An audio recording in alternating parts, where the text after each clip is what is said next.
जेते दौथिबी सेते खाउथिबु न सुखिब तोर हाथ लोके कहूथिबे खाइबा ठाकुर एड़ा चले जगन्नाथ। आज्ञा 1866 मसीहा नौंक दुर्भिक्ष ओडिशार इतिहास रे ओडिशा भोगिथिबा सबुठु बड़ दुर्भिक्ष एटा। गछरे पत्र नाही, नई रे पानी नाही, प्रति घरे जेतिकी लोक अधा लोक मरीगले।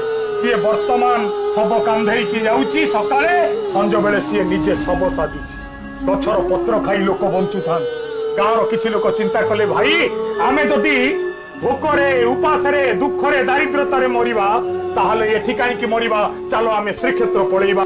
बालेश्वर मेदिनीपुर ठारू श्रीक्षेत्र जाए भोकिला दुखी अनाहार मनीषर पटुआर समस्त मुहरे गोटे कथा, चलो क्षेत्र जीवा क्षेत्र जीवा क्षेत्र जीवा। जगन्नाथ पतित पावन को चाहकी आखि बुझी मरी जीवा। गाँव रे मरिबानी लक्ष लक्ष लोक नना श्रीक्षेत्र रे।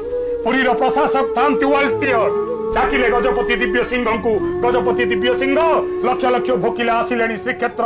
अन्न मागिबे, औषध मागिबे, चिकित्सा पाई साहाय्य मागिबे, प्रशासन किछि देई परिबेनी। हम कोन करिबा जदि से श्रीक्षेत्र रे मरि जानती तांको सब एटी पचिकी गंदेइब, रोग तयारी हेबे, जीवाणु तयारी हेबे, श्रीक्षेत्रवासी भोगिबे दुख।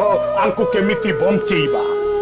दिव्य सिंह देव कहले कोन करिबा ना सुनिछि तम जगन्नाथर काले 60 पौटी भोग होउची। 60 पौटी भोग माने 13 क्विंटाल चाउल। आज्ञा पाखापाखि गोटे काम कर काठर भोग बंद कर दियो, 13 क्विंटाल चाउल गरीब दुखी भितर बांटी दियो। गजपति कहले पारिबिनी ना काई पारिबिनी ना साधारण ओडिशा वासी को पचरा जाऊ, सेमाने जदि कहबे देई दियो देई देबी। पुरीर बड़ दांडे विशाल साधारण सभा ऊपर बसिचंती वाल्टियर और गजपति महाराज।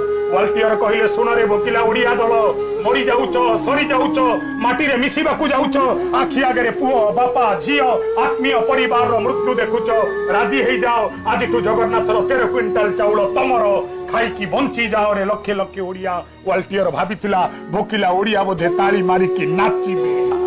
आग गोटे 80 वर्षिया बुढ़ी ठिया हला कले वाल्टियर साहेब मो बड़ पुता पछे मरु मु आंठु कुड़ी हेबी, मो कालिया धन उपास रहिले ये दुख मु देखि परिबिनी।